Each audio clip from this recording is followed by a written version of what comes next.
चलिए, राम राम सभी को। आप सभी का स्वागत है हमारी भगवत गीता गोष्ठी में। तो हम अपने मन और चित्त को लॉन्ग वीकेंड के प्लानिंग में से थोड़ा निकाल के यहाँ पे लगाए। और ये जो श्लोक है आज का, तीसरे अध्याय का 30वां श्लोक, 30 ना, तीसरा अध्याय कर्मयोग। और कर्मयोग का ये 30वां श्लोक है। तो कर्म योग का जो सार है वो हमें लगता है कि ऐसे बहुत सारे श्लोक है, जैसे एक हमारा जो सभी का पसंदीदा और सभी को जो पता है, कर्मण्येवाधिकारस्ते ना। तो ऐसे कुछ श्लोक है जो पूरे कर्म योग के सार के रूप में हम उनको ग्रहण कर सकते हैं। तो एक ये श्लोक है 30वां। तो इसको हम पहले पढ़ेंगे और इसके बारे में चर्चा करेंगे, ठीक है। मयि सर्वाणि कर्माणि संन्यस्याध्यात्म चेतसा निराशी निर्ममो भूत्वा युद्धस्व विगत ज्वरः। ठीक है, अभी आप में से कोई प्रयास करिए। मैं प्रयास करता हूँ भैया। मयि सर्वाणि कर्माणि सन्न्यस्याध्यात्मचेतसा निराशी निर्ममो भूत्वा युद्धस्व विगतज्वरः। जी ठीक है, बहुत अच्छा। और मैं करूँ प्रयास।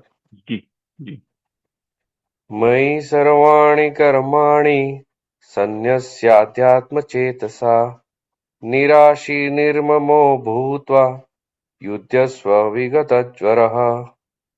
जी ठीक, बहुत अच्छा। और कोई? जी मैं पढ़ता हूँ। जी राम राम।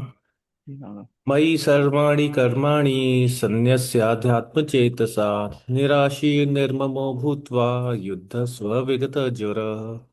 जी ठीक है जी, बहुत अच्छा। तो जैसे यहाँ पे इसके पहले का जो विषय आरंभ हुआ, अर्जुन जी हम सभी को पता है कर्म नहीं करना चाहते ना, युद्ध रूपी जो कर्म है उससे पीछे हट रहे हैं। क्यों? क्योंकि उनको ऐसा लगता है ना, ऐसा उन्होंने मान लिया कि ये युद्ध मैं करूंगा तो उससे मुझे पाप मिलेगा, और जो पाप का परिणाम होगा वो बहुत बुरा होगा उनके लिए भी, और जो लोग युद्ध कर रहे हैं उनके लिए भी। युद्ध में कुछ लोग मारे जाएंगे और कुछ लोग जीवित रहेंगे। जो लोग मारे जाएंगे उनके साथ भी बुरा हुआ ना, और जो लोग बच गए तो वो कैसे बचे? क्योंकि उन्होंने किसी को मार दिया तभी तो वो बच पाए, है ना।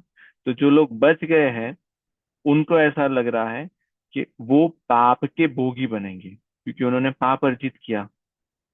तो इसलिए उन्होंने अपने मन से निर्णय किया कि ये मैं कर्म नहीं करूंगा, क्योंकि उनको लगता है कि कर्म करने से हम फंस जाते हैं, है ना। और यही जो शास्त्र है हमारे, भगवत गीता, रामचरितमानस, या जो भी भागवत महापुराण, उसमें भी ये बात बार बार आई है कि मनुष्य मनुष्य ही की ही बात कर रहे हैं, केवल मनुष्य ही। मनुष्य जब कर्म करता है तो उस कर्म में वो बंध जाता है, उसमें फंस जाता है ना। और उसमें से निकलने के लिए उसको बार बार अलग अलग प्रकार के शरीर, जैसे उसके कर्म रहे होंगे ऐसे अलग अलग प्रकार के शरीर मिलते रहते हैं। और जहाँ पे फंसा है, जिस कर्म बंधन में फंसा है, वहां से निकलने के लिए उसको वापिस पूरा ये जो चक्र है 84 लाख शरीरों का, योनियों का, वो हो जाने के बाद वापिस उसको मनुष्य शरीर मिलता है जहां से वो निकल जाए। तो इसीलिए अर्जुन जी निश्चय कर रहे हैं कि अगर कर्म करने से हम फंसते हैं, बंधते हैं, तो फिर मुझे करना ही नहीं है ना। ऐसे देखा जाए तो बहुत सरल और सही उपाय उन्होंने निकाला कि जो चीज करने से बुरा ही होता है तो फिर वो करे ही क्यों, इन द फर्स्ट प्लेस। उसको नहीं करेंगे तो हम बच जाएंगे। तो वहां से उनकी ये भूमिका आरंभ हुई। और उसके बाद फिर हमने जो देखा इसके पहले वाले श्लोक में, वहां पे भगवान कहते हैं भगवान अर्जुन जी को समझा रहे हैं कि तुमने कैसे निश्चय कर लिया कि तुम कर्म नहीं करोगे। क्योंकि कोई भी मनुष्य, इसमें कोई भी जीव, ना, जितने भी जीव, चर अचर, जो चलने वाले हैं, जो नहीं चलने वाले, जो हमें दिख रहे हैं, जो नहीं दिख रहे, सभी जीव कर्म किए बिना नहीं रह सकते। कर्म तो सतत 24/7 होता रहता है। नींद में भी कर्म हो रहा है, सपने आ रहे हैं, कर्म हो रहा है ना, सांस ले रहे हैं, कर्म हो रहा है। तो नींद में भी, जागृत अवस्था में भी, समाधि में भी, कोमा में भी, सारी अवस्था में कर्म तो हो रहा है। तो कोई कर्म किए बिना नहीं रह सकता। तो ये जो ऑप्शन या सॉल्यूशन उन्होंने निकाला था, उस सॉल्यूशन को भगवान ने रिजेक्ट कर दिया, आउट राइट रिजेक्ट कर दिया। उन्होंने ऐसा, उनका भाव रहा होगा कि ये थियरी में अच्छा लग रहा है कि मैं कर्म नहीं करूंगा, पर प्रैक्टिकली इट्स नॉट पॉसिबल, है ना। बिना कर्म किए बिना कोई नहीं रह सकता। जो निवृत्त है, अपने आप को निवृत्त मानते हैं, जो रिटायर है, वो भी कुछ ना कुछ कर्म तो कर रहे हैं। जो गर्भ में है, वो भी कर्म कर रहे हैं, जो बाहर है, वो भी कर्म कर रहे हैं। तो कर्म ना करना सॉल्यूशन नहीं है, और कर्म करना प्रॉब्लम है। तो फिर इसका रास्ता क्या होगा? तो वो रास्ते के लिए भगवान कह रहे हैं कि कर्म योग। अगर कर्म योग को ध्यान में रख के जब कर्म करते हैं, तो वो कर्म योग हो जाता है। उसमें कर्म भी हो रहा है और फंसते भी नहीं है, कर्म भी हो रहा है और बंधन में भी नहीं पड़ रहे हैं। हाँ? तो वही उपाय यहाँ पे भगवान अर्जुन जी के माध्यम से हम सभी को बता रहे हैं कि इसमें से छूटने का उपाय क्या है। ठीक है, यहाँ तक किसी का कोई प्रश्न, कुछ कहना है? जी भगवान जी। भैया एक प्रश्न दिमाग में आया, कि मन में आया कि भगवान क्या कर्म करते हैं? जी हाँ। अम, कर्तुम अकर्तुम अन्यथा कर्तुम भगवान कर्म करते दिख भी रहे हैं, और भगवान नहीं भी कर्म करते, और हम जो सोच भी नहीं सकते, जो देख भी नहीं सकते, जो समझ भी नहीं सकते, हम सोच भी नहीं सकते कि ऐसा भी कुछ हो सकता है, वो भी करने के लिए वो समर्थ है।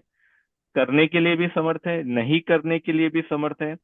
और जो करना नहीं करना, जो हमारे मन में, दिमाग में जितना भी हम सोच सकते हैं, उसका विस्तार करके उसके ऊपर की जो चीजें होगी नहीं होगी, वो भी करने के लिए वो समर्थ है ना। तो भगवत गीता में इसी अध्याय में कहते हैं कि जहाँ पे वो विषय आता है कि जो श्रेष्ठ जन होते हैं समाज में, उनको बहुत ही सोच समझ के अपने कर्तव्य का पालन करना चाहिए। क्योंकि उनको देख के दूसरे लोग उनको फॉलो करेंगे, है ना, उनका अनुसरण करेंगे, उनका अनुकरण करेंगे। उसी विषय में भगवान कहते हैं कि इसीलिए वो कर्म करने में कोई चूक नहीं करते, वो पूरा ध्यान रखते हैं कि वो धर्म पूर्वक अपने कर्तव्य का पालन करें। तो एक जगह पे वो भी आता है, और दूसरा मुझे अध्ययन नहीं पता, पर वहां पे ये भी आता है कि भगवान कहते हैं कि मेरे लिए कोई कर्म शेष नहीं है, तो मुझे कर्म करने की आवश्यकता नहीं है, मैं कर्म नहीं करता। तो प्रश्न आपने जो पूछा, उसका उत्तर ये हो सकता है कि कर्म करते भी हैं और नहीं भी करते हैं, वो कर्मों के ऊपर है ना।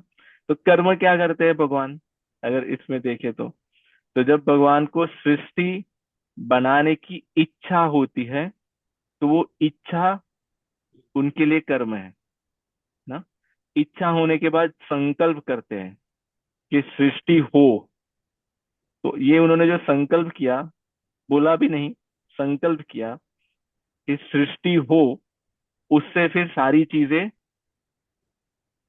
जैसे रिमोट कंट्रोल जैसे दबाया, वैसे सारी चीजें फिर अपने आप ऑटोमेटिक हो जाती है ना। ब्रह्मा जी का निर्माण हुआ, उसके पहले उन्होंने जो महत तत्व और अपनी जो प्रकृति, और उसके बाद महत्वत्व, और उसके बाद सारे पंच महाभूत और उनकी तन्मात्रा, वो सब सृष्टि की रचना हुई। उसको चलाने के लिए ब्रह्मा जी आ गए, है ना। उसका पालन करने के लिए विष्णु जी आ गए। उनका संहार करने के लिए रुद्र शिव जी आ गए। तो ये सब उनके संकल्प से बना। अभी संकल्प करने के लिए भी मन चाहिए, क्योंकि संकल्प मन में ही आएगा, है ना। तो भगवान के पास जो ब्रह्म है, जिनको हम तत्व रूप में ब्रह्म कहते हैं, उनके पास मन नहीं होता। तो ब्रह्म ने मन को धारण किया। जैसे भागवत महापुराण में भी आता है कि भगवान अमना है, मन उनके पास नहीं है। पर जब वो लीला करते हैं, जब वो रास करते हैं, तो वो मना हो जाते हैं। जो अमना है, जिनके पास मन नहीं है, इच्छाएं नहीं है, संकल्प नहीं है, विचार नहीं है, वो मन को धारण करते हैं। तभी तो लीला हो पाएगी, तभी तो रास हो पाएगा, तभी तो सृष्टि की रचना हो पाएगी। तो इसीलिए जो ब्रह्म है, जो निराकार है, निर्गुण है, जो मन नहीं है उनके पास, वो मन को धारण करते हैं। वो भी कर्म में माना जाता है कि चलो उन्होंने ये कर्म किया, संकल्प किया, इच्छा की, तो वो उनका कर्म है एक तरह से वो। दूसरा तरह से अगर हम देखें, तो जैसे सृष्टि का जो सर्जन है वो ब्रह्मा जी करते हैं ना, और पालन विष्णु जी कर रहे हैं, तो वो भी कर्म है। सर्जन करना कर्म है, पालन करना कर्म है, और संहार करना कर्म है। तो एक ये तो सृष्टि की रचना के समय पे हो गया, सृष्टि के प्रारंभ में रचना की वो हो गया। पर दूसरा अगर हम सूक्ष्म रूप से देखें, तो सर्जन, पालन और संहार ये हर क्षण चल रहा है। हमारे सेल बनते हैं, सर्जन है ना। उसका पालन होता है और कुछ समय में वो नष्ट हो जाते हैं। तो हर एटॉमिक लेवल पे अगर हम देखें पूरी सृष्टि में, तो सर्जन, पालन और संहार वो हर क्षण हो रहा है सब जगह पे, है ना। वो ब्लैक होल्स में जा रहे हैं कुछ तारे, कुछ नए तारे बन रहे हैं, कुछ तारे अपनी अम, ऊपर जा रहे हैं, विकास कर रहे हैं, कुछ तारे नीचे आ रहे हैं। तो ऐसे सब जगह पे ये तीनों कार्य हमेशा चल रहे हैं। ऐसे प्रकृति में भी परिवर्तन हो रहा है। तो ये कौन कर रहा है, ये सब कौन कर रहे हैं? तो एक तरह से भगवान कह सकते हैं कि मैं नहीं कर रहा, वो सही है। और एक तरह से हम कह सकते हैं कि नहीं नहीं, आप ही कर रहे हो। क्योंकि अगर ब्रह्मा जी का निर्माण नहीं करते, तो सर्जन कैसे होता, है ना। अगर विष्णु जी का निर्माण नहीं करते, तो पालन कैसे होता। और अगर शिव जी का निर्माण नहीं करते आप, तो फिर संहार कैसे होता। एक तरह से तो वही कर रहे हैं, और एक तरह से कह रहे हैं कि मैं नहीं कर रहा, है ना? तो जी, तो वैसे समझना चाहिए हमें। ये बहुत अच्छा प्रश्न है आपका, ये चलता रहता है मन में। जी। एक एक और उसमें एक प्रश्न आया था, मतलब उसी भाव के साथ में, कि जैसे हम बोलते हैं सभी कथाओं में सुनते हैं कि भगवान करुणा करते हैं। जी तो वो करुणा करते हैं, दया करते हैं अपने भक्तों पे, तो क्या वो भी कर्म है उनका? हाँ और जी। उसके लिए क्या वो मन धारण करते हैं हर बार? जी हाँ। तो आप देखिए, करुणा कौन करता है? हम कहते हैं भगवान की कृपा, ना। यही कृपा में करुणा, दया, सहयोग करना, भगवान ने हमारी सहाय की, ये सारी चीजें चीजें कृपा के अंतर्गत आ गई। तो कृपा भगवान करते हैं, कौन से भगवान करते हैं? जो निराकार है, निर्गुण है, जो ब्रह्म है ना, वो कृपा करते हैं। या जो सगुण है, साकार है, वो कृपा करते हैं ना। जो सगुण साकार है वही कृपा करते हैं। जैसे हम्म। प्रहलाद जी के जीवन चरित्र में हमने जब देखा, तो भगवान तो कण कण में व्याप्त थे, पर कृपा करने के लिए नरसिंह बन गए, है हम्म। ना। तो ब्रह्म को जब कृपा करने की आवश्यकता पड़ी, तो ब्रह्म ने गुणों को धारण किया, इसलिए वो सगुण बन गए, है ना। आकार को धारण किया, इसलिए वो साकार बन गए। और मन को धारण किया, तभी तो मन में बात आएगी कि नहीं, ये मेरा भक्त है, ये मेरा भक्त नहीं है, ना। क्योंकि हम्म। ब्रह्म जो है वो भेद नहीं करता। ब्रह्म के लिए तो हिरण्यकश्यपु भी उतना ही महत्व रखता है जितना प्रहलाद जी, हम्म। रावण भी उतना महत्व रखता है जितना विभीषण जी, है ना। तो भेद करने के लिए भगवान आकार लेते हैं, तो उसमें मन भी आ गया, संकल्प भी आ गया, इच्छाएं भी आ गई और गुण भी आ गया। तो अगर कृपा, अगर हम कृपा के आश्रित है और अगर हमें कृपा चाहिए, तो फिर आप जो कह रहे हो वो हमारा मार्ग होगा। ना? तो फिर हम सगुण की उपासना करेंगे, हम साकार की उपासना करेंगे, हम भगवान की उपासना करेंगे। जो भगवान ब्रह्म है उनको हम भगवान नहीं कहते, उनको हम ब्रह्म कहते हैं, हम परमात्मा कहते हैं, है ना। जो भगवान सगुण है, साकार रूप लेते हैं, उनको ही भगवान कहते हैं। क्योंकि भगवान में ये 6 भग होते हैं, ऐश्वर्य, बल और त्याग, ज्ञान, इत्यादि, है ना। ब्रह्म में नहीं होता। तो हम्म। वो ऐश्वर्य का जब उपयोग करते हैं अपना, तो वो भी कर्म हो गया, है ना। त्याग करते हैं, उन्होंने अयोध्या की राजगादी छोड़ दी, तो वो त्याग भी कर्म हो गया। तो भगवान जो कर्म करते हैं उनको हम लीला कहते हैं। पर हाँ, वो भी उसी में आएगा। अंतर ये है कि भगवान की लीला का कोई फल नहीं होता, भगवान अपनी लीला करके फंसते नहीं है। वो लीला करने के पीछे का उनका कारण है अपने भक्तों को आनंद प्रदान करना, अपने भक्तों के साथ प्रेम का आदान प्रदान करने के लिए वो लीला करते हैं। पर जब मनुष्य कर्म करता है, उसको लीला नहीं कहेंगे, वो कर्म है, और कर्म में वो फंसता है। तो इसलिए हम्म। भगवान कर्म करते भी है और नहीं भी करते, क्योंकि वो उनसे परे है। हाँ? अभी पर जैसे इस ऐसा, जी हाँ जी बताइए। बोलिए आप।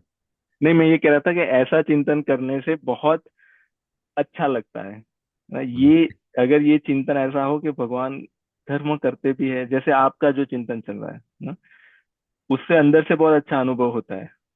हम्म। जी, अभी आप बताइए। तो जैसे अभी इस श्लोक के हिसाब से समझेंगे, आपने जैसे समझाया अभी कि सारे कर्मों को भगवान पे अर्पित कर दें, अगर सार जी। में रखें। तो अभी जैसे हम अपने, अगर हमको कभी दया करुणा ऐसा भाव आए, तो उसको हम भगवान को कैसे अर्पित करें? और क्या हम भगवान से ये मांगे, मतलब खुद से किसी की हेल्प करने की जगह हम भगवान से ये मांगे कि भगवान इनकी हेल्प कर दीजिए, और ये क्या उस कर्म को अर्पित करने का तरीका हुआ? जी हाँ, मतलब दो दो चीजें हो सकती है उसमें, है ना। जैसे कोई कोई भूखा व्यक्ति हमें दिखा, हाँ, तो हम भगवान से प्रार्थना कर सकते हैं कि भगवान आप उनको खिला दीजिए, है ना। तो एक तो हो गया। दूसरा इसमें ये हो सकता है कि कोई भूखा व्यक्ति हमें दिखा और हमें अंदर से प्रेरणा हुई, अंदर से विचार आया कि इनकी सहायता करनी चाहिए, और हमने उनकी सहायता कर दी। उस समय पे एक तो ये हो सकता है कि मैंने इनकी सहायता की ना। दूसरा वो ये हो सकता है कि भगवान ने मुझे इस योग्य बनाया कि मेरे से किसी की सेवा हो सके ना। तो वो भाव क्या है? जो पहला भाव है कि भगवान इनकी सहायता कर दीजिए और वो चले गए, है ना। तो ये इसको कहेंगे अम, विकर्म कह सकते हैं, या जो कर्म में हमने हम पीछे पड़ गए, हमने कर्म नहीं किया ना। जैसे गुरु जी इसके लिए संपाति जी का उदाहरण देते हैं। संपाति जी ने क्या किया कि हाँ, वो बैठे हैं अशोक वन में, बस वहां पे ही लंका में ही है, आप करिए, है ना। तो ऐसे हमने देखा, अगर हम उसके योग्य है, इसमें बात आती है योग्यता की, और दूसरी बात आती है कि हमारा उनके साथ संबंध कैसा है ना। तो जैसे अगर आप हम अमेरिका में हैं और कोई व्यक्ति अफ्रीका में भूखा है ना, तो अभी अभी वो भूखा है, तो अगर उसकी भूख दूर करने के लिए हम यहाँ से सोचे कि हम अफ्रीका जाएंगे और वहां पे जाके भोजन बनाएंगे और वो करेंगे, तो इस केस में हो सकता है कि हम उसके लिए योग्य नहीं है, या हम किसी योग्य व्यक्ति को सहायता करेंगे, उसके द्वारा उनको भोजन मिल जाएगा, है ना।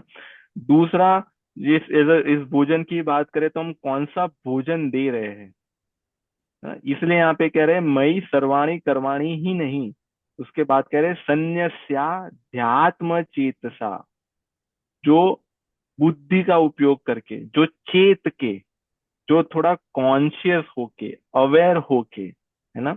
और उसके आगे उन्होंने लगाया अध्यात्म, है ना। तो जो जिसमें अध्यात्म वाली बुद्धि हो, जिसमें वो विवेक हो, उस विवेक का उपयोग करके जब अपने सारे कर्म मुझे अर्पण करता है, वो ही कर्म समर्पण में आएगा। जैसे किसी ने मर्डर कर दिया और भगवान को कहा कि मैंने आपको समर्पित कर दिया, अभी आप भोगिए, है ना। तो वो अध्यात्म चेतसा नहीं है, हाँ? किसी ने किसी की हिंसा कर दी और फिर उसकी फीस्ट बना के दूसरों को भी बांट रहे, अपने आप को भी उसका भोग कर रहे, और कह रहे कि मैंने भगवान को समर्पित कर दिया, ये हमने जिसको काटा था उसको मुक्ति मिल जाए, उसको मोक्ष मिल जाए। तो वो अध्यात्म चेतसा नहीं है ना। वो विवेक नहीं है, वो अविवेक है, वो मूढ़ता है।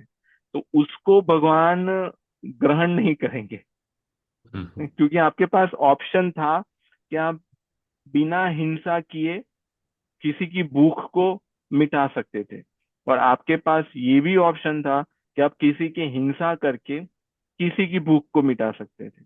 पर आपने विवेक का उपयोग नहीं किया, इसलिए आपने और उन्होंने गलत ऑप्शन सिलेक्ट किया। तो फिर वो मई सर्वाणी कर्माणी संन्यासा में नहीं आएगा, है ना। इसलिए इसलिए जब धर्म के मार्ग पे चलते हुए जो भी कर्म हम कर पा रहे हैं, हमसे हो रहे हैं, वो सारे कर्मों को, यहाँ पे सिर्फ कर्मों की ही बात नहीं कर रहे हैं, है ना। अगर यहाँ यहाँ पे देखे मई सर्वाणी कर्माणी, तो मई तो हो गया कि मुझे, है ना। सर्वाणी मतलब सब कुछ, जितने भी कर्म। पर कैसे कर्म? जो धर्म के मार्ग पे चलते हुए जो कर्म कर रहे हैं, वो कर्म। और उसमें सर्वाणी सब, पर कर्म ही नहीं, कर्म, कर्म के फल, उसके कर्म के आधारित जितनी भी चीजें हैं, जिस पदार्थ का उपयोग करके हमने कर्म किया, ना, जैसे आलू का उपयोग करके हमने आलू की सब्जी बनाई, तो आलू पदार्थ है, आलू की सब्जी कर्म है, और आलू की सब्जी किसी को खिलाई, है ना, और उसने हमें थैंक यू बोला या हमें आशीर्वाद दिया, ये कर्म का फल है। ये सारी चीजों को कह रहे हैं, फल को भी मुझे समर्पित कर दो, कर्म को भी मुझे समर्पित कर दो, और जिससे हो रहा है पदार्थ, तो आलू पदार्थ है, हमने हाथ का उपयोग किया उसको बनाने के लिए, है ना, तो वो भी उपकरण, उपकरण वो भी पदार्थ में आएगा। उसमें और मसाले डाले थे, जो भी चीज पैसों का उपयोग किया हो सकता है, वो भी पदार्थ है। तो पदार्थ, कर्म और कर्मफल, ये सारी चीजें धर्म के मार्ग पे रह के अगर की है, तो आप उसको भगवान को अर्पण कर दो, समर्पण कर दो। ये ठीक है। यहाँ पे मंगलवन जी आपका और किसी का प्रश्न? मेमोरियल डे में बहुत सन्नाटा है। जी भैया, मेरा एक जी। प्रश्न था कि कर्मों में काट छाट कर सकते हैं क्या? कि जैसे जड़ भरत जी थे, तो वो यही चाहते थे कि वो कोई कर्म ही ना करे जिससे उनसे कुछ अच्छा बुरा ऐसा कुछ हो ही ना, तो उन्होंने तो बहुत काट छाट किया, शादी भी नहीं की तो ये सब से। जी हाँ, तो भरत जी की जो स्थिति थी वो बहुत उच्च स्थिति थी। वहां तक पहुंचने के लिए उन्होंने कितने जन्म लिए, है ना। भरत जी का जो जन्म था, पहले वो भरत थे, ना, जो राजा भरत थे, फिर जी वो मृग बने, और मृग बनने के बाद फिर वो जड़ भरत बने। जी तो उनकी साधना कब आरंभ हुई थी? जब वो चक्रवर्ती सम्राट भरत थे, जी उन्होंने अपना राज्य पाट छोड़ दिया और फिर साधना करने के लिए गए, और वो सिद्ध अवस्था तक पहुंच ही गए थे। 99.99% उनका कंप्लीट हो गया था, जी 0.1% बाकी था, और वहां से वो चूक गए, है ना। तो और उसके बाद जब मृग बने, जब हिरण बने, तभी भी उनमें ये स्मरण था कि मैं मेरा ऐसे पतन हो गया है ना, मैं पहुंच गया था और मैं नीचे आ गया। तो वो हिरण के शरीर में भी अपनी साधना करते थे। भागवत महापुराण में जैसे आप थे वो कथा में, तो जी वहां पे वो वो गंडकी नदी में खड़े होके तप करते थे, हिरण के शरीर में साधना करते थे। तो जी उन्होंने ये सब कुछ, उनका ये सिलेबस हो गया था। हाँ? अभी जब वो जड़ भरत बने तो वो ऐसी परिस्थिति में थे कि जैसे वो पढ़े ही नहीं, तो उनपे कोई ऐसे कर्तव्य नहीं था। ऐसे नहीं था कि वो अपने पिता के एकमात्र पुत्र थे। अगर अपने पिता के एकमात्र पुत्र होते तो अपने माता पिता की सेवा करने के लिए उनको कर्म करना पड़ता, है ना। जी तो जी व्यवस्था ऐसी हो गई कि अगर वो नहीं भी रहते तो किसी को फर्क नहीं पड़ता। और ऐसा ही हुआ, है ना। वो चले गए तो उनके भाइयों ने सोचा कि अच्छा ही हुआ, ऐसे भी वो कुछ काम का इतना व्यक्ति नहीं था। तो जी ऐसे उन उन उन्होंने इसमें से पास होके यहाँ से गुजर चुके थे, जिसकी हम चर्चा कर रहे हैं, और वो जी अंतिम पड़ाव पे थे, है ना। तो उनकी स्थिति अलग है, और जो साधक है उनकी स्थिति अलग है। हाँ। तो हमारा ये उद्देश्य या ये लक्ष्य होना चाहिए कि जड़ भरत जी जैसी स्थिति हमारी हो जाए, है ना।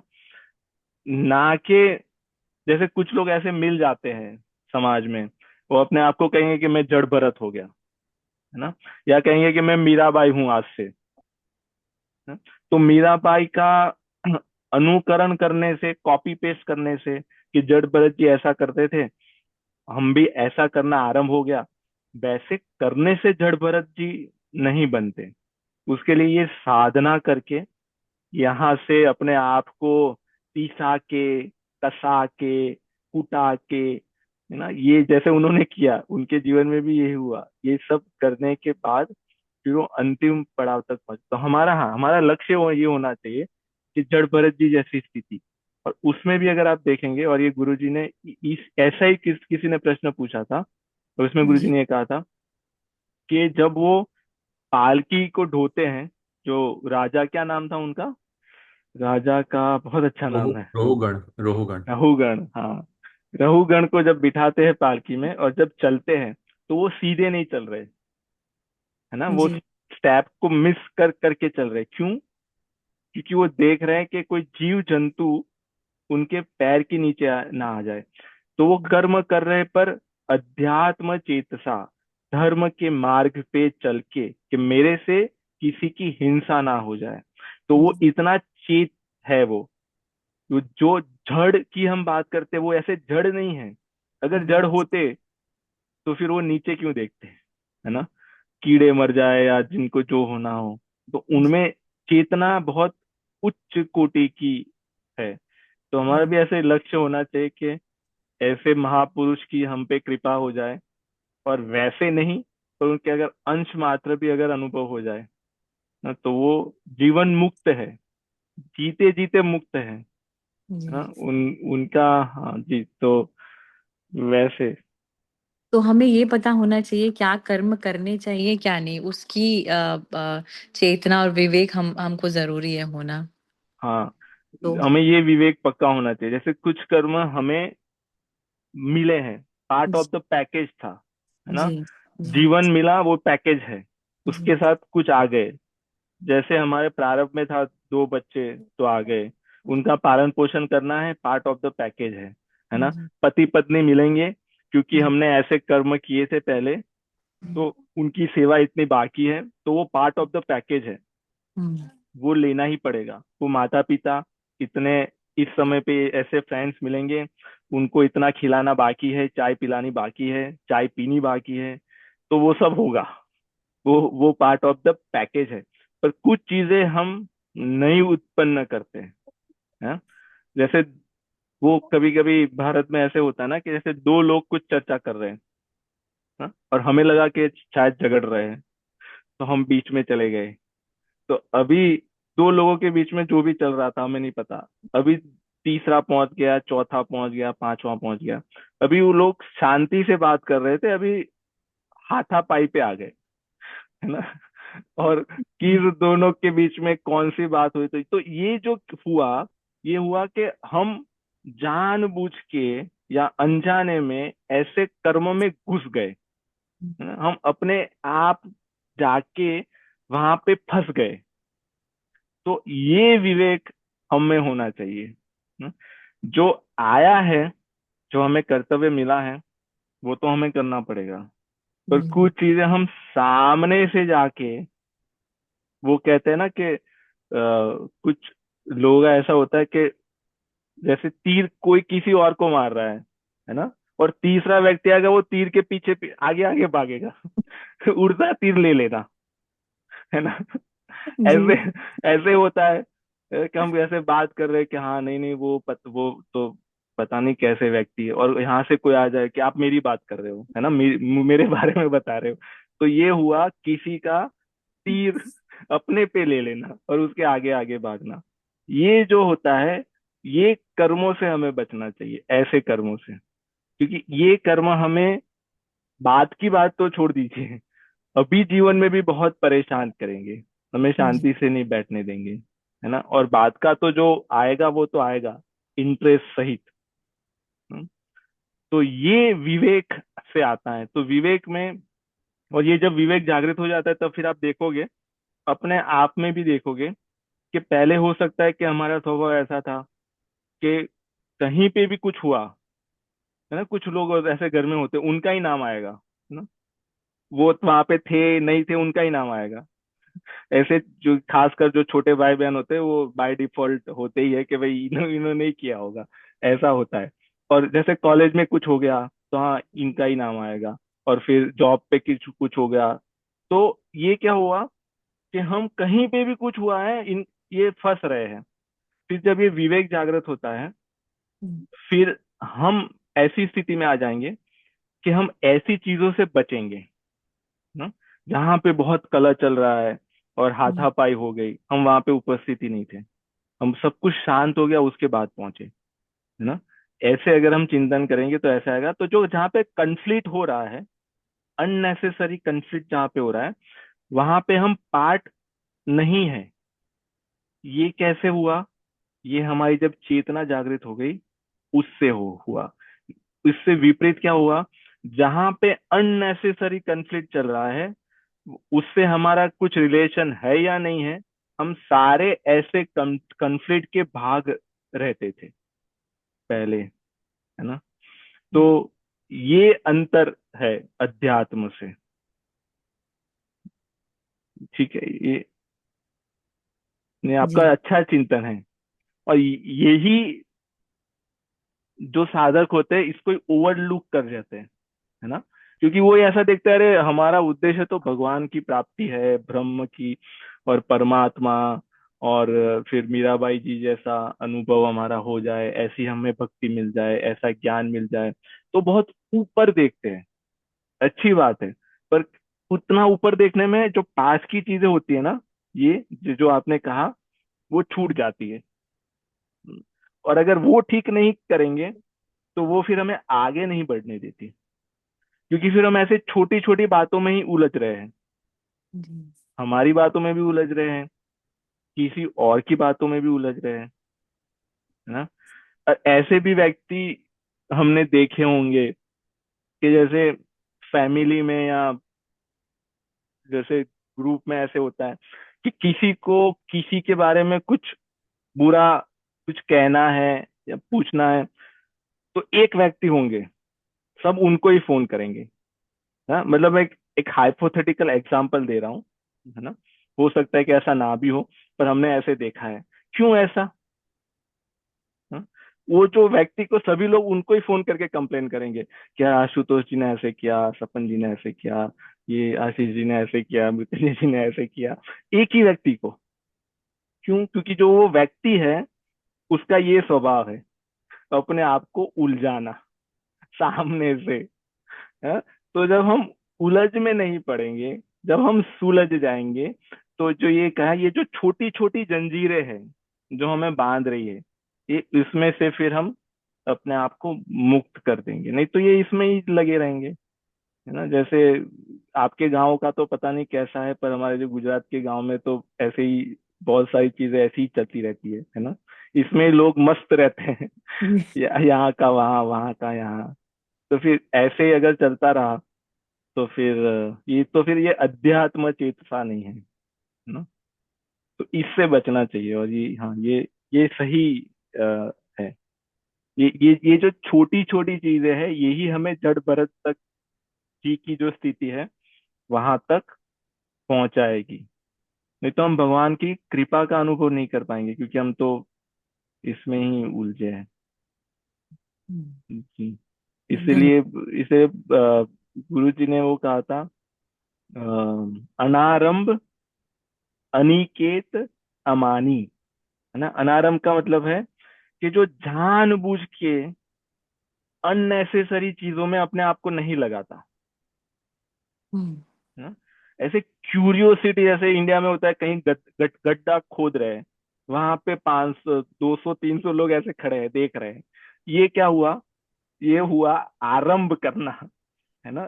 तो गोस्वामी जी कह रहे हैं अनारंभ, आवश्यकता नहीं है तो आगे बढ़ो। हम्म। ऐसी छोटी छोटी चीजों में अगर उलझे रहोगे तो फिर हम्म। हम वहां तक कैसे पहुंचेंगे? तो जो अनारंभ, जानबूझ के अपने आप को उलझाता नहीं है, वो फिर, हाँ, इस ऐसी बातों को समझ सकता है। तो बहुत अच्छा चिंतन है आपका जी। तो और बड़े आपको वो, ध्यान को, जी, कर्म को करना चाहिए भैया। तो मतलब कि ध्यान दे के हर कर्म करें कि उसमें गलतियां ना हो।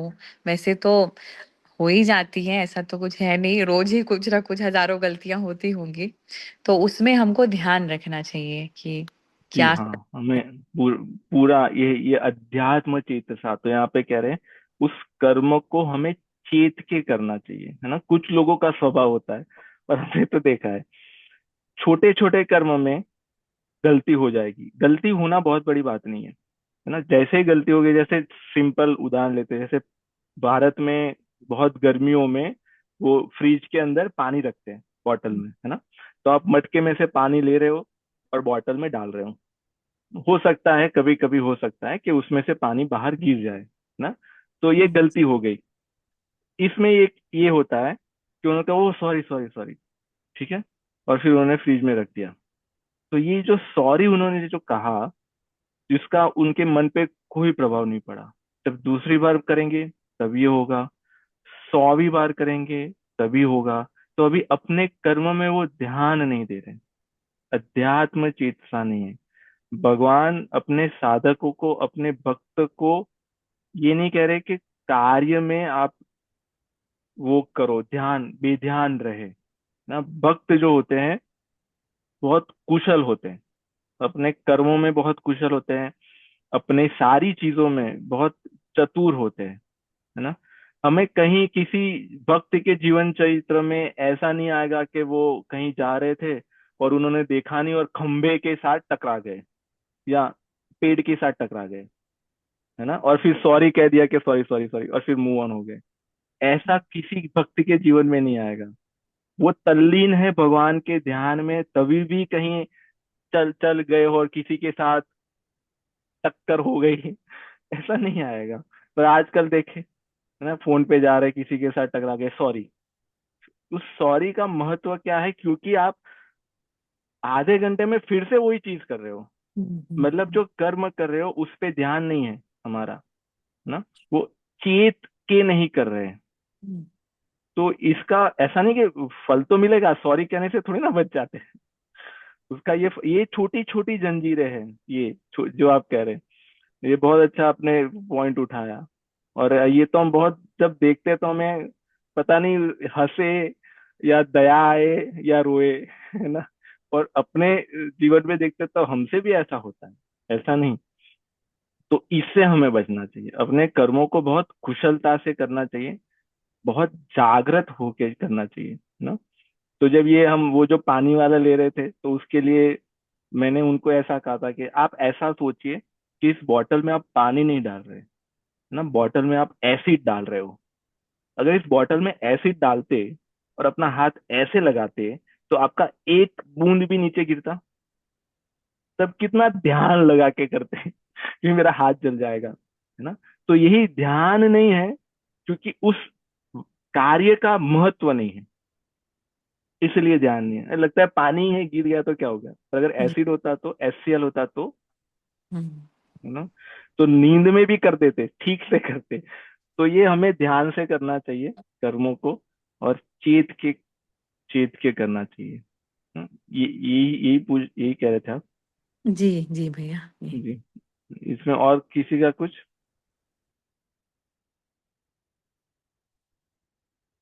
और बस, ठीक है। बच्चों को तो बताने के लिए बहुत अच्छा, आपने जो अभी बताया वो बच्चों को भी बताने के लिए बहुत अच्छा है कि कोई भी काम ध्यान से करें, क्योंकि हम सबसे बड़ा स्ट्रगल वही है आज के समय। जी बच्चे आधा हाँ। ध्यान से काम करते हैं।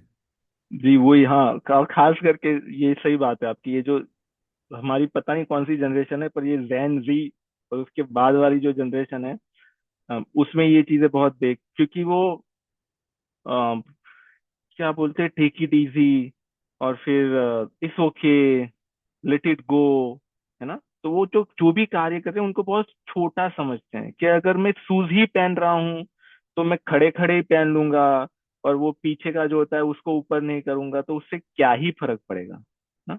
तो ये जो माइंड सेट है, वो धीरे धीरे स्वभाव में आ जाता है, और फिर आरंभ तो छोटी चीजों से होता है, फिर बड़ी बड़ी चीजों में चले जाता है ना। जैसे छोटी चीजों में भी, जैसे गाड़ी की चाबी नहीं मिली, कुछ लोगों का स्वभाव होता है गाड़ी की चाबी खो जाते हैं, उनसे खो ही जाती है बेचारे। कहीं जाते हैं, पासपोर्ट भूल के आते हैं, है ना।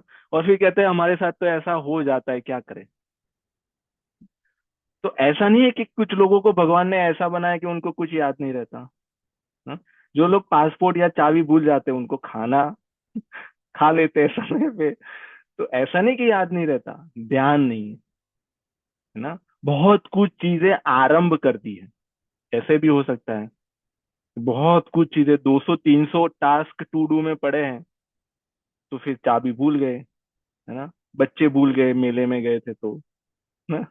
तो ये जो चीजें हैं, जो रोजमर्रा की जीवन में हम देखते हैं कि इनका ये हो रहा है। कुछ लोग का होता है वो ढूंढ ही रहे हैं, उनका पूरा जीवन ढूंढने में ही चला गया, फोन नहीं मिल रहा, इसलिए उन्होंने फाइंड माई फोन रख दिया।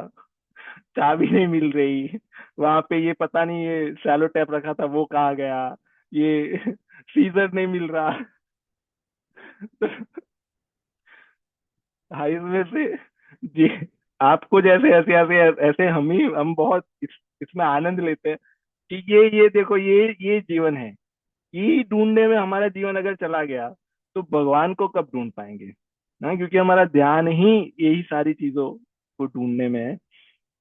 तो हमें जो भी कार्य करे उसमें बहुत ध्यान से करना चाहिए, है ना। और यही ध्यान ही आज की सबसे बड़ी एसेट है। ध्यान नहीं है किसी के पास, क्योंकि हमारा ध्यान किसी ने चुरा लिया, है ना। पहले जो मुनि थे या गोपियां थी, उनका ध्यान भगवान चुरा लेते थे, और अभी भगवान की जगह पे हमारे पास वो फोन आ गया, तो हमारा ध्यान फोन चुरा रहा है। तो जब ध्यान नहीं होगा तो फिर, हाँ, ठीक है, मंगल भवन जी। ठीक है, तो मई सर्वाणि कर्माणि संन्यस्याध्यात्म चेतसा। उसके बाद कह रहे निराशी निर्ममो भूत्वा। अभी ये जो कर रहे हैं, तो एक तो इन्होंने कर दिया कि सारे कर्मों को समर्पण कर दो, पर कैसे वो कर्म कर रहे हो आप? चेत के। तो जब हम चेत के कार्य कर रहे हैं, अपने धर्म का ज्ञान है हमें, विवेक से कार्य कर रहे हैं, तब हम उसमें निराशी होंगे, कामना रहित, है ना, आशा रहित, निर्ममो, ममता रहित, और विगत ज्वर, ज्वर रहित, दुख रहित, कलेश रहित, संताप रहित। ये तीन चीजें होगी या होनी चाहिए, है ना। जो भी कर्म करते हैं, तो उसमें पहले कामना आती है, कर्म करने से पहले कामना से कर्म आरंभ होता है ना। कामना आएगी कि हम ये कार्य कर रहे हैं, उसमें से हमें ये मिलना चाहिए, ठीक है। और फिर हम कार्य में प्रवेश करते हैं। कार्य जैसे जैसे करते हैं, उसके साथ साथ हमें वो फल भी दिखता है कि ये कार्य कर रहे हैं, हमें इसका इतने पैसे इसमें से ऐसे प्रॉफिट हमें मिलेंगे। तो उस फल के साथ और इस कार्य के साथ, कर्म के साथ, दोनों के साथ ममता हो रही है ना, एक अटैचमेंट हो रहा है, एक आसक्ति उनके साथ हो गई। और फिर उसका जब विपरीत परिणाम दिखता है, या ऐसा दिखता है कि हम जो कार्य कर रहे थे, हमने अच्छा सोच के इस कार्य का आरंभ किया और इसका फल भी हमें अच्छा मिलने वाला था, पर पता नहीं कोई आ गया व्यक्ति या गवर्नमेंट ने कुछ पॉलिसी चेंज कर दी, उससे अभी हमें लग रहा है कि हमारा जो कार्य का फल है वो विपरीत मिलेगा। हाँ, तो उसमें दुख ने प्रवेश कर दिया, कलेश ने प्रवेश कर दिया, द्वेष ने प्रवेश कर दिया। हाँ, तो ये कह रहे जब कामना रहित, ममता रहित, संताप रहित, ये तीनों रहित जब कार्य करोगे और विवेक का उपयोग करके, फिर मई सर्वाणि कर्माणि संन्यस्या अर्पण करोगे सारे कर्मों को। किसको अर्पण करना है? मुझे, मतलब भगवान कह रहे हैं उनको अर्पण करना है, तब जाके मनुष्य इस कर्म बंधन में नहीं पड़ता, तब इस कर्म बंधन से छूट जाता है, ये फंसता नहीं है, और फिर जीवन मुक्त हो जाता है ना। जैसे मीराबाई जी थे, जड़ भरत जी इत्यादि। तो जीवन मुक्त होने के लिए, कर्मों के बंधन से मुक्त करने के लिए ये सूत्र है ना। जी सपन जी। राम राम जी घर पे तो मैंने मतलब सोचता हूँ तो ऐसा लगता है कि जो ये समर्पण अर्पण और शरणागति, ये जो भावना है, पर बीच में ऐसा लगता है कि हम कहीं पे फंसे रहते हो, क्योंकि हमारा मैं और मेरा का भाव बीच में आ ही जाता है कभी कभी, तो ऐसा लगता है।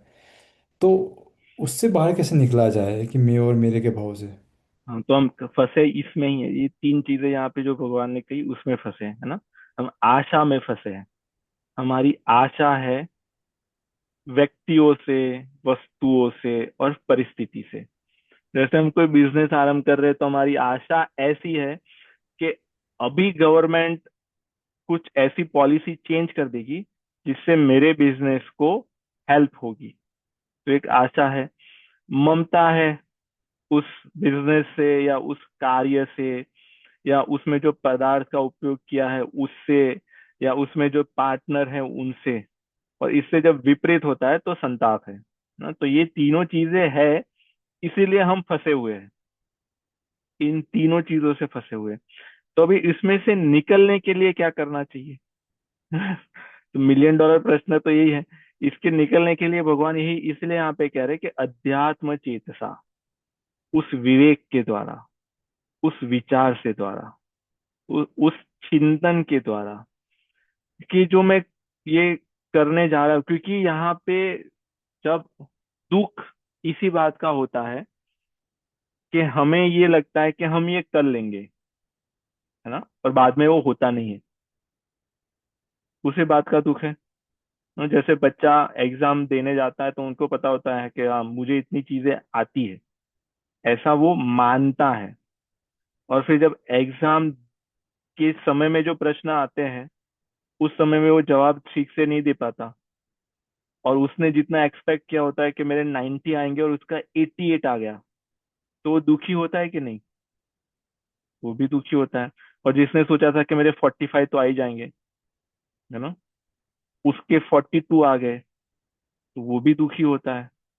तो हमने जो आशा की थी, उस आशा से जैसे थोड़ा नीचा वाला परिणाम आता है, फल आता है, तब दुख होता है। क्यों? क्योंकि हमें ये लगता है कि ये हमारे अधीन है, ये हमारे कंट्रोल में है ना, ये हम उसके स्वामी हैं, हम इसके ओनर हैं, हम उसके मालिक हैं। समझ रहे हैं आप स्वपन जी? यही हमारे दुख का कारण है ना। जैसे इसको अगर हम ऐसे समझें कि जैसे अगर आप कोई सरकारी कर्मचारी है, है ना सपन जी? और आपको सरकार ने भेजा है कोई असाइनमेंट पे, तो वहां पे जितनी भी चीजें होगी वो किसकी होगी? जो दी जाएगी सरकार की।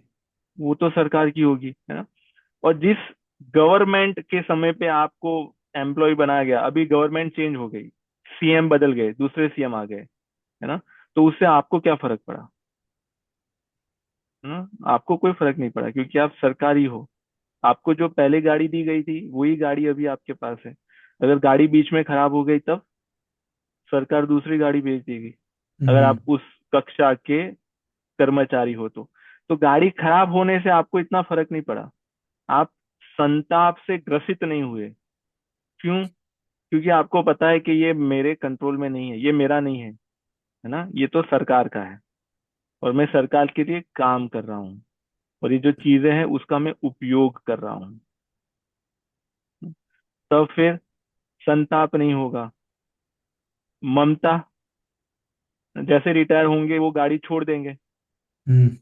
है ना, वो बंगला छोड़ देंगे, हम्म। जितने भी फैसिलिटी मिली थी वो भी छोड़ देंगे। हम्म। तो जो अच्छे कर्मचारी होंगे, अभी आजकल के कर्मचारी की तो बात नहीं कर रहे हैं, अच्छे कर्मचारी होंगे, वो आसक्त नहीं होंगे, क्योंकि उनको पता है कि रिटायर हो गए तो ये सारी चीजें छोड़नी है। तो उससे वो ममता नहीं करेंगे। जैसे जो लोग ऑफिस में जाते हैं जॉब करने के लिए, उनके पास डेस्क होता है, चेयर होती है, वहां पे मॉनिटर्स होते हैं, और सारी चीजें होती है ना? तो लॉन्ग वीकेंड में, अभी शुक्रवार से लोग जॉब पे नहीं जाएंगे और मंगलवार को जाएंगे, 4 दिन नहीं रहेंगे। तो डेस्क की चिंता, कुर्सी की चिंता, मॉनिटर की चिंता कितने लोगों को होती होगी कि मेरा मॉनिटर बेचारा क्या कर रहा होगा। कोई और तो उपयोग नहीं करेगा, है ना? वो जो क्लीनिंग वाले आएंगे मेरे मॉनिटर पे, पता नहीं कौन सा लिक्विड यूज करके क्लीन कर दे तो, है ना? ऐसी चिंता कितने लोगों को होती है। कितने लोग सोचते हैं कि नहीं, मैं अभी चेयर घर पे ही लेके जा रहा हूँ 3-4 दिन, और फिर जब ट्यूसडे जाऊंगा तो वापस लेके जाऊंगा। क्यों? उसमें ममता नहीं है। क्यों? क्योंकि हमें पता है हमारी नहीं है। हम जितने दिन जाते हैं ऑफिस उतने दिन उसका उपयोग करते हैं, वो उपयोग के लिए है ना? कामना, ऐसी कामना नहीं रहती कि हमारा डेस्क ऐसा ही रहे, उसमें स्क्रैच ना पड़ जाए, उसका कलर ना चला जाए, टूट ना जाए, है ना? ऐसे डिजायर्स नहीं रहते कि हमारी कुर्सी, चेयर कोई यूज ना करे। जैसे मैं फ्राइडे ना गया हूँ और वहां पे किसी को चेयर की जरूरत पड़ जाए और उसने चेयर ले ली, और हम मंगलवार को गए जॉब पे और हमें पता चला कि सपन जी ने मेरी चेयर का उपयोग किया था, है ना?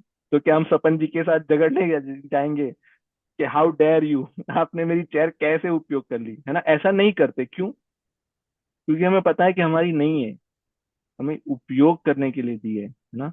और जब हम वहां पे होते हैं तो चेयर का कैसे उपयोग करते हैं? अच्छे से उपयोग करते हैं, व्यवस्थित उपयोग करते हैं। ऐसा नहीं कि मेरी नहीं है तो उसको उठा के कुछ तोड़ देंगे, या उसको ड्यूरेबिलिटी चेक करेंगे कि चलो उसको देखते हैं, उसको उठा के फेंकते हैं टूटती है कि नहीं। ऐसा कोई नहीं करता। उसका बहुत अच्छे से जैसे उपयोग करना चाहिए ऐसा उपयोग करता है। क्यों? क्योंकि उनको पता है ये मेरी नहीं है। और अगर ऐसे उपयोग करेंगे तब, है ना, कंपनी वाले वार्निंग दे देंगे, या फिर वो वाले लिस्ट में आ जाएंगे, या हो सकता है निकाल भी दे ना। तो ये सारी चीजें हमारे ध्यान में रहती है।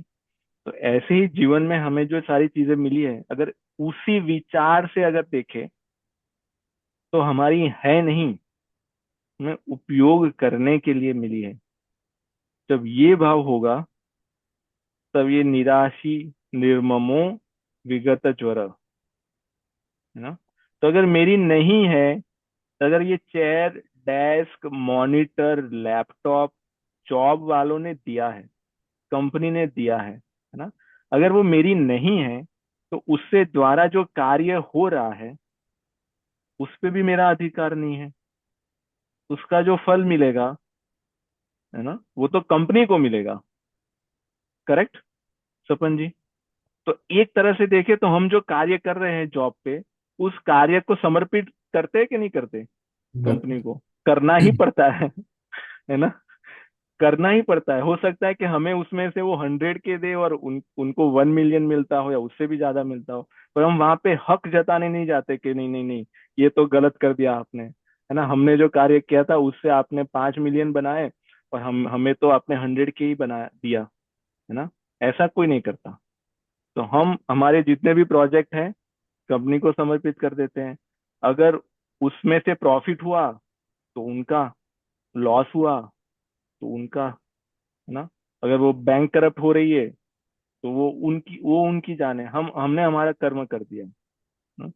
तो वैसे ही अगर हम जीवन में विचार करके, और इसीलिए यहाँ पे भगवान ने कहा अध्यात्म चेतसा, विवेक का उपयोग करके जब देखेंगे कि ये सब हमें कार्य करने के लिए दिया गया है, फॉर अ टेम्पररी पीरियड, पता नहीं कब तक रहेगा, है पर ना। भैया यहाँ पे क्योंकि वो फल से जुड़ी हुई चीज़ें होती है तो हम उसकी बहुत चेष्टा नहीं करते, मतलब चलो ये प्रोसेस है, प्रोसेस तो हम करते रहेंगे, हम हमको फल मिलता रहेगा। तो ये फल का बाद में अटैचमेंट हो रहता है तब, इसलिए अपना ये कार्य हो रहा है, मतलब ये जो सारी हम्म। चीज़ें आपने बताई, तो मतलब अपने पास पर्पस तो है एट द एंड उसके हाँ, लिए। पर्पस और फल मतलब दोनों अलग है ना। तो जो हम्म। जो भी हम कार्य करते हैं तो उसमें हम परिणाम को ध्यान में रख के कार्य करते हम्म। हैं, एक उद्देश्य को ध्यान में रख के। परिणाम भी अच्छा शब्द नहीं है, उद्देश्य, है ना। देख। तो हमारा उद्देश्य ये है कि जैसे अगर हम कंपनी का ही ले लें, तो हमारा उद्देश्य ये है कि कंपनी के विजन जो है उनका, जो उनका हम्म। मिशन है, जो उनका गोल है, उसमें हम सहायता करें। ये हमारा उद्देश्य है ना। कि जैसे कंपनी अभी एआई पे जा रही है, तो कंपनी सभी को कह रही है कि आप एआई करो, एआई अडेप्ट करो, एटसेट्रा एटसेट्रा। और अगर हम उससे कुछ उल्टा करें तब हम्म। कंपनी कह रही है सब कुछ ऑटोमेटेड करो। हम मैन्युअल कर रहे हैं और उसको प्रमोट कर रहे हैं, तो वे फिर हम उनके विजन के साथ अलाइन नहीं हुए, हम्म। है ना। तो उनका जो उद्देश्य है कि सब कुछ ऐसे होना चाहिए और हमारा आज से 5 वर्ष के बाद ये हमारा विजन है, उसी उद्देश्य को ध्यान रख के हम अपना कार्य करते हैं। तो वो उद्देश्य के ध्यान में रख के अपना कार्य किया, फल को नहीं। फल इसमें ये होगा कि इससे इतना प्रॉफिट हो जाए, इससे ये हो जाए, उससे ये हो जाए, है ना। अगर हम प्रॉफिट को ध्यान में रख के भी करेंगे, कि जैसे अगर हम उस लेवल के इंजीनियर हैं और हम इस ध्यान में रख के कर रहे हैं कि हम 100 बिलियन बना देंगे, है ना, क्या हमारे अकेले से वो 100 बिलियन बनेगा? है ना। तो वो हमारे कंट्रोल में नहीं है। तो अगर हम अपना पूरा जीवन लगा देंगे कि मुझे इस कंपनी को 100 बिलियन पे ले जाना है ना, और फिर अंत में अगर वो नहीं पहुंची तब, तो हमें लगेगा हमारा जीवन व्यर्थ हो गया, क्योंकि हमने पूरा जीवन दे दिया।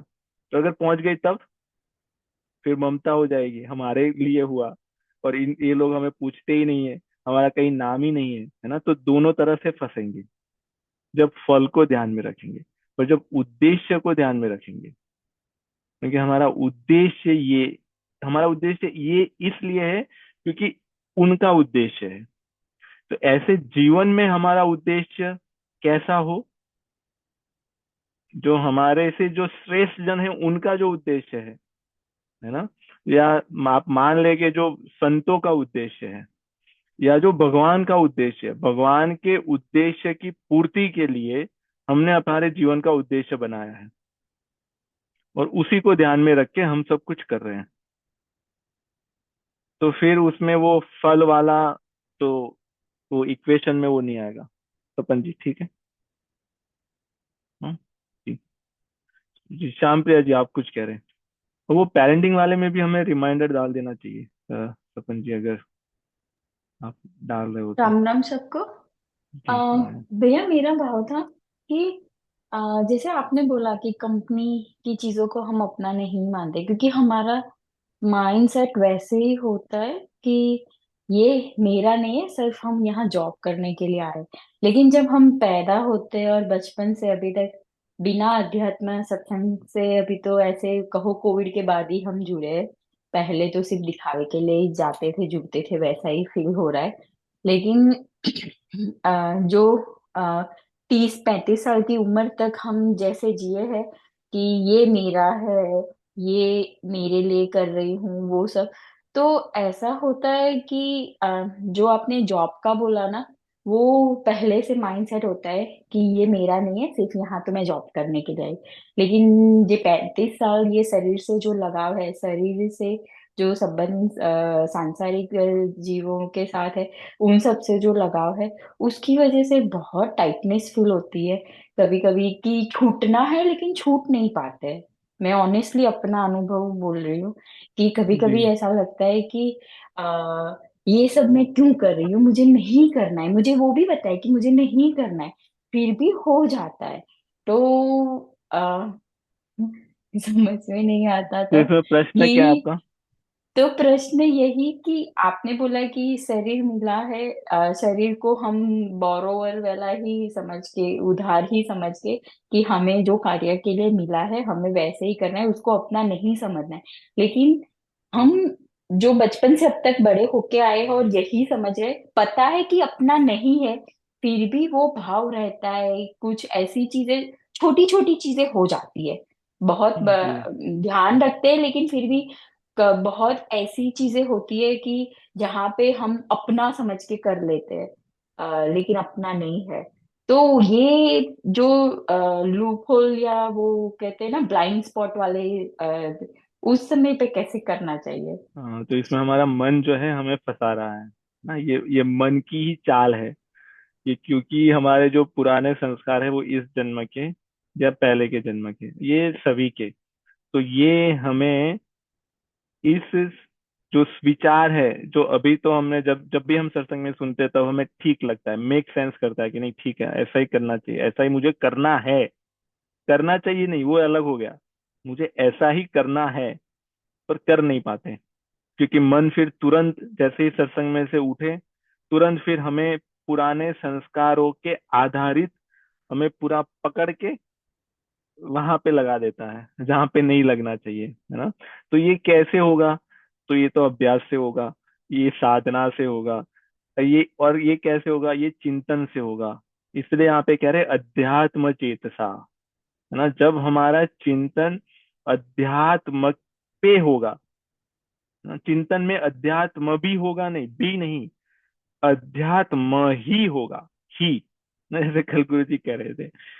तो यही विवेक में यही बातें रहेगी, विवेक का उपयोग करके हम यही चिंतन करेंगे, ज्यादा से ज्यादा इसी चिंतन को करते रहेंगे, तब कुछ चीजों में हमें ध्यान में आ जाएगा, हाँ, जो बहुत बहुत बहुत बड़ी बड़ी चीजें हैं उसमें सबसे पहले ध्यान में आ जाएगा, तब लगेगा कि हाँ ये टीवी हमारा नहीं है, ये सरल है ना, ये गाड़ी हमारी नहीं है, ये सरल है, ये घर हमारा नहीं है, कुछ समय के लिए रहने के लिए दिया है, ये सरल है, यहाँ पे ध्यान जाना सरल है, ये सबसे पहले चला जाना चाहिए, चला जाता है। पर उसके बाद की जो ऐसी छोटी छोटी छोटी चीजें होती है, उस पे ध्यान नहीं जाता, है ना। जैसे वो चश्मे पे, हमारे चश्मे पे कुछ लग गया हो तब, है ना, उस पे ध्यान सबसे अंत में जाता है। पहले बाहर का देख लेते हैं, पहले घर के कांच साफ कर लेते हैं, हमें लगता है कांच पे कुछ लगा है, जो भी वस्तु को देखते हैं उसको साफ करने लगते हैं, वो सब हो जाएगा। पर जो सबसे करीब की जो चीजें हैं, जो हमारे ऐसे जो संस्कार है, जहाँ पे हमारा ध्यान नहीं गया, जहां जहां पे भी हमारा ध्यान गया वो चीजें छूट जाएगी, ना। टीवी पे ध्यान गया, तुरंत विवेक ने विचार दिया कि टीवी हमारा नहीं है ना, तो वो टीवी मन से उतर गया, सरल है ना।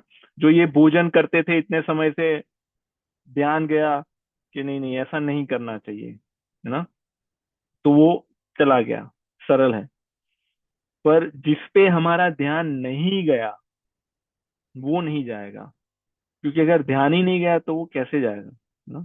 तो इसलिए इसलिए सत्संग हमें ऐसी हमारी जो कुछ आग्रह होते हैं हमारे, कुछ हमारी मान्यताएं होती है, और ये सबकी होती है, ये आपके माध्यम से हम तो अपने आप को कह रहे हैं, कुछ ऐसी हमारी मान्यताएं होती है, कुछ हमारे हट होते हैं, है ना। और कुछ हमने ऐसे हमारे बिलीफ बना लिए हैं कि भाई हम तो ये मानते हैं, हमारी ये बिलीफ है, ये नहीं जाते, क्योंकि हमने उसको ऐसे संभाल के, उसको अच्छे से सेफ में बंद करके उसको सेफ कर दिए है। क्योंकि हमारा वहां पे ध्यान नहीं गया, क्योंकि हमें नहीं लग रहा कि वहां पे कुछ गलत है, इसलिए वहां से हमने वो तिजोरी खोली ही नहीं है। तो जब सत्संग में या जब अपना स्वाध्याय करते हैं, जब उसको खोलते हैं, तब लगता है कि नहीं, ये तो हम इसको छुपा के रखे थे। इसमें ये चीज है कि हमारी ये मान्यता थी कि भाई ये तो ऐसे ही होना चाहिए, है ना। फिर उस मान्यता को लेके वो जो कोर्ट में केस चलता है, कोर्ट में केस चलता है तो क्या होता है, एक जज होता है और वकील होते हैं। तो हम अपनी मान्यता को लेके आएंगे अपनी कोर्ट में और उसको रखेंगे, और विवेक के द्वारा उसको काउंटर करेंगे, है ना, ये विवेक के द्वारा, कि भाई ये आपकी ये मान्यता है, ये क्यों आवश्यक है ना। पहले की तो बात अलग थी, क्योंकि पहले हमारे पास विवेक नहीं था। ऐसे मान ले, हो सकता है कि हमारे पास था ना, पर हम अपना कह रहे हैं कि हमारे पास विवेक नहीं था, हमारे पास ये ज्ञान नहीं था। हमें हमारी इंटरनल जो अंदर वाली कोर्ट है उसमें कैसे आर्ग्यू करना है हमारे मन के सामने, क्योंकि ये सारी चीजें मन में है, हमारी मान्यता, हमारा आग्रह, हमारे हठ, हमारी जीद, ये सब मन में है। तो हमें तो पता ही नहीं था कि मन के सामने कैसे दलीलें पेश करनी है, ये हमें नहीं आता था। पर सत्संग ने ज्ञान दिया, विवेक हुआ, है ना। तो जो डिफेंसिव लॉयर होते हैं या जो सामने वाले होते हैं, उनमें ये बल आ गया। तो अभी हम एक एक मुद्दा लेके आएंगे कि भाई हमारी ये मान्यता है, ठीक है। मन आर्ग्यू करेगा कि नहीं, ये तो ऐसे होना चाहिए, अगर ये नहीं करेंगे तो ये हो जाएगा, ये नहीं करेंगे ये हो जाएगा। फिर हम सामने से दलील करेंगे ना, तो ये विवेक के द्वारा उसको काटेंगे। और फिर मन को, यही मन को मारना है, एक एक मान्यता को लेके, है ना, जो हमें लगता है कि हमें बहुत परेशान कर रही है। तो हमारे इतने जीवन के जो केसेस पड़े हैं, जो अभी तक हमने ओपन नहीं किए, इसको हम ओपन कर रहे हैं एक एक करके। ये करने के बाद फिर हम बहुत ही कुशल हो जाएंगे, फिर सेकंड में केस को निपटा देंगे। अभी जन्म जन्म तक ये केस निपटे नहीं है हमारे, है ना। तो ये विवेक के द्वारा, सतत चिंतन के द्वारा, सतत अपने मन का नहीं मानना, मन के सामने आर्ग्यू करना कि नहीं, ये ऐसा क्यों। जैसे कुछ लोग कि आज हम सुबह ही माला कर रहे थे तो हमारा चिंतन आया मान्यता को लेके। तो इसमें ऐसा है कि कुछ लोगों की मान्यता ऐसी होती है कि हम ऐसे ही देवी मंदिर में दर्शन करेंगे, वहां पे ही श्रद्धा रखेंगे, जहां पे जाने के लिए हमें 1,000 सीढ़ियां पार करके जानी है, चढ़ के जानी है ना। ऐसी मान्यता होती है लोगों की, है ना। हमारे घर में जो देवी जी का फोटो है, वहां पे हमारी इतनी श्रद्धा नहीं होगी। तो ये क्या है, ये कहाँ से आया, है ना, ये किसने माना है, ये मन ने माना है ना। तो एक एक उदाहरण के लिए ऐसे बहुत सारी होती है, हो सकती है। तो इसको हमें काटना पड़ेगा अपने विवेक के द्वारा, है ना। और ये तो हम ही कर सकते हैं, तो हमें ही करना पड़ेगा। जी भैया। तो है ना, हमें अच्छा वकील बनना पड़ेगा, विवेक को अच्छा वकील बनाना पड़ेगा, क्योंकि जो मन है वो बहुत ही वो होते हैं ना, जो लूप होल निकाल देते हैं। जैसे आपने कहा, हाँ, वो मन बहुत लूप होल निकाल देता है ना। कैसे, कि चलो हम तो लहसुन प्याज नहीं खाते, अच्छी बात है, पर ये उस जगह पे जो पिज्जा मिलता है उसमें लहसुन प्याज और एक कुछ भी नहीं करते, तो ये मन ने लूप होल निकाल दिया कि अभी पिज्जा खा सकते हैं, है ना। और जो सामने वाला विवेक जो वकील है, वो बहुत ही बेचारा वैसा है, तो उसने मान लिया कि चलो ठीक है, आप जीत गए, है ना। तो जितने भी बार मन जीत रहा है, उतनी बार हम हार रहे हैं। तो हम मन को जीतने ना दें। जी सपन जी। तो भैया कि इसमें जो अर्पित की भावना बताई गई है, तो अगर सब अर्पित किया हुआ ही है, मतलब एज ए साधक हम कर रहे हैं, तो फिर भी मन किस बात का भार उठाए हुए घूमता रहता है, मतलब लाइट माइंडेड हाँ, कभी फील क्यों नहीं हो रहा है? क्योंकि हाँ, तो अगर सब कुछ अर्पण कर भी रहे तो उसके बाद मन ये लाएगा कि हमने अर्पण किया, मैंने अर्पण किया, है ना, ये भाव भी ना हो, ये भी भार है ना, मैंने अर्पण किया। इसमें दूसरा, मैंने उनसे ज्यादा अर्पण किया, है ना। उन्होंने अपने, एक एग्जाम्पल के लिए, उन्होंने अपने एक ही पुत्र को समर्पित किया था, मैंने दोनों पुत्रों को अध्यात्म मार्ग पे लगा दिया, हाँ। तो ये जो है ज्यादा अर्पण किया, ये भी जो भाव आता है, ये भी मन अहंकार की चाल है। ये भी अर्पण किया हुआ ना नहीं माना जाएगा। अर्पण किया हुआ तभी माना जाएगा कि जिसका हमें भी ज्ञात ना हो कि हमने अर्पण किया है ना। एक हाथ से दे, दूसरे हाथ को पता ना चले, उसका अर्थ क्या है कि समर्पण कर दिया, अर्पण कर दिया, पर उनको भी वो ज्ञात नहीं है कि वो अर्पण कर दिए। स्वपन वो जी। चीजें मन में फंसी हुई है अभी तक, ऐसा है। हाँ, क्योंकि वो सही रूप से अर्पण नहीं हुआ, इसलिए हाँ। फंसी हाँ। है ना। और ऐसे कि हम अर्पण करने जा रहे हैं तो हम कितने श्रेष्ठ है, ये अपने अंदर श्रेष्ठता का भाव, तो भी अर्पण नहीं हो रहा, है ना। जैसे दान तो हो सकता है कि भाई हमारा नाम आ जाए, तो वो दान नहीं है ना? दान हो सकता है कि हमने दान किया, हमें कहीं नाम नहीं चाहिए, ये भी अहंकार है। हमें नाम चाहिए तो अहंकार है ही, स्थूल अहंकार। हमें कहीं नाम नहीं चाहिए, आप किसी को बताना नहीं, है ना। हम गुप्त दान कर रहे हैं, ये सूक्ष्म अहंकार, पर अहंकार है। जब दान हो जाए और पता भी ना चले, ध्यान में भी ना आए, वो ये स्थिति है, तब उसको समर्पण मानेंगे, तब भगवान उसको समर्पण मानते हैं। कितना सरल नहीं है, है ना। पर इसीलिए ये कंटिन्यूअस अभ्यास है जो उन्होंने जड़ भरत जी की बात कही।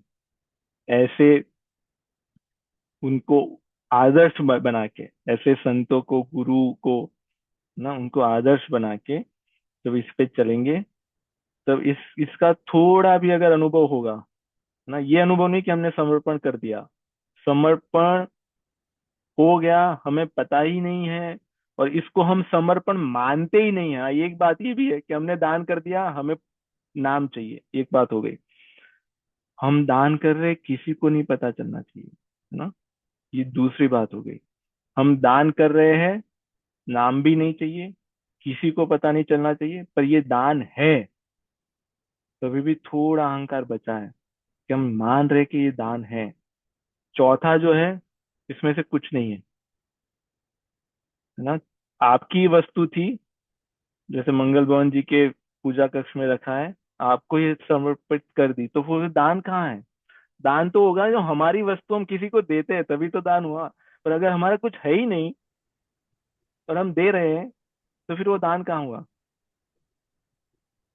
है ना। जैसे पोस्टमैन होता है, किसी की चिट्ठी किसी को दे दिया, न उसको नाम चाहिए, ना वो किसी को कह रहा है कि भाई किसी को बताना मत कि मैंने आपको चिट्ठी दी, है ना। और वो उसके मन में भी नहीं आ रहा कि मैंने किसी की चीज किसी को पहुंचाई, है ना। तो ऐसे हिसाब, मतलब पूरा यहाँ का वहां पे पहुंचा दिया, हो गया।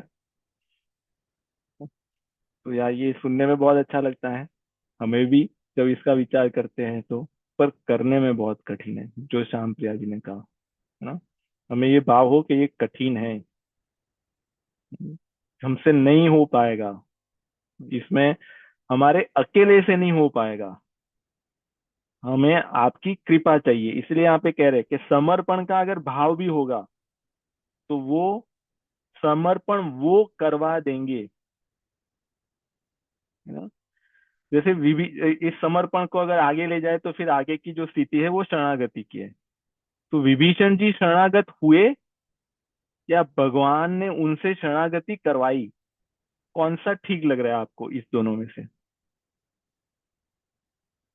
कौन सा सही होगा, हनुमान जी बताइए। ने करवाई। हाँ, ये भी सही है कि हम कहते भी है कि विभीषण जी शरणागत हो गए, है ना, पर वो शरणागत हो गए उसमें स्वयं का कुछ तो है, कुछ वो सूक्ष्म रह गया, पर हमारी केवल इच्छा थी शरणागति की, और उन्होंने शरणागत हमें ले लिया, हमारी शरणागति करवाई, ये स्थिति, है ना। तो ये हमसे नहीं हो पाएगा। मई सर्वाणी कर्माणि सन्न्यस्या, सब कुछ अर्पण करने की इच्छा तो है, पर ऐसा विवेक नहीं है हमारे पास। तो अभी आप ही दीजिए, क्योंकि ये हमसे नहीं हो, आप जैसे करवाएंगे वैसे हम करेंगे। ऐसे जब आश्रित होके, पूर्ण शरणागत होके जब करता है भक्त, तभी भी समर्पण होता है। दूसरे समर्पण का रास्ता जो है, अपने विवेक को अपने बल से इतना उच्च कोटि का बना दे और फिर स्वयं ही करता रहे।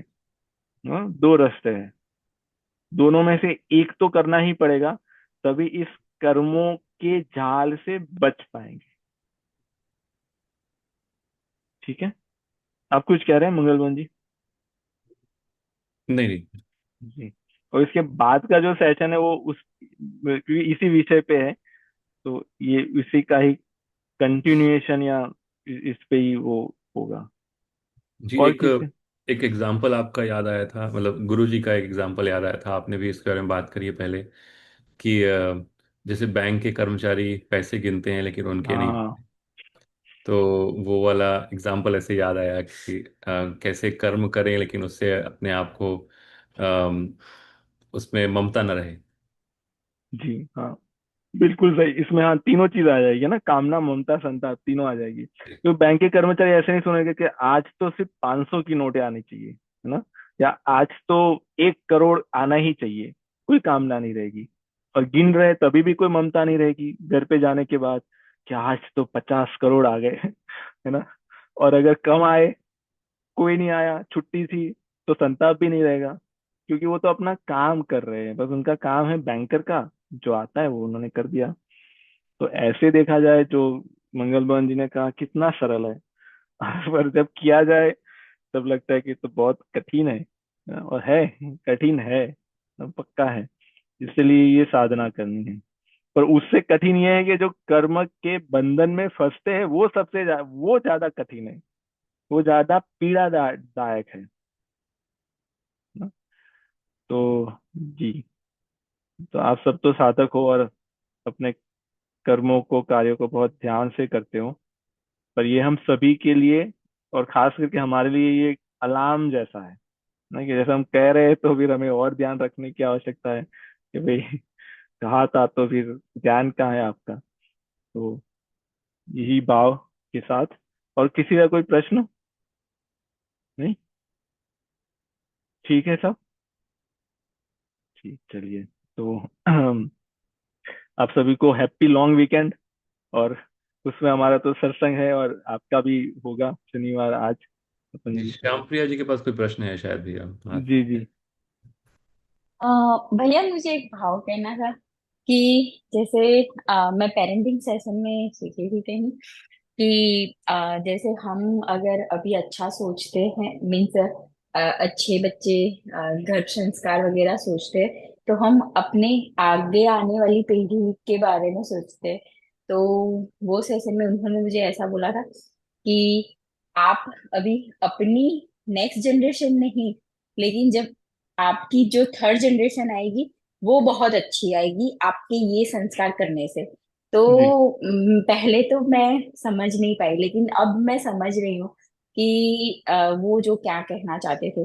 तो मैं वही कि जो आपने बोला ना कि ये हमारा मैं, तो जो कल गुरुजी ने सत्संग में हमें कहा कि हमें दिव्य भक्ति को कैसे संस्कार देने हैं, तो वही कि मैं बड़ी हुई मेरा मेरा करते हुए तो मैं अभी मेरा मेरा ही कर रही हूँ, लेकिन मुझे दिव्य भक्ति को और बाकी के दो बच्चों को ऐसे संस्कार हैं, देने ही है कि मेरा नहीं, ये दिया हुआ है और उसको हमें उपयोग में लेना है। कहाँ उपयोग में लेना है वो मुझे सिखाना है।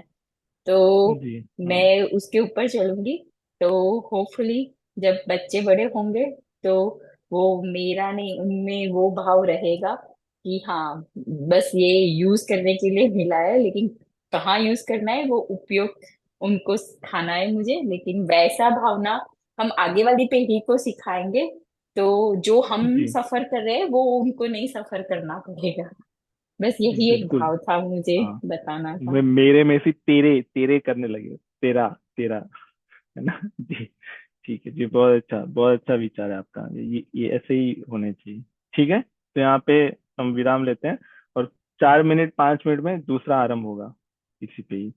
ठीक है, तो हम 2 मिनट में आते हैं ब्रेक लेके। चलिए, राम राम सभी को। राम राम। जी, राम राम राम। राम राम। राम, और अगली शनिवार को राम मिलेंगे। राम। राम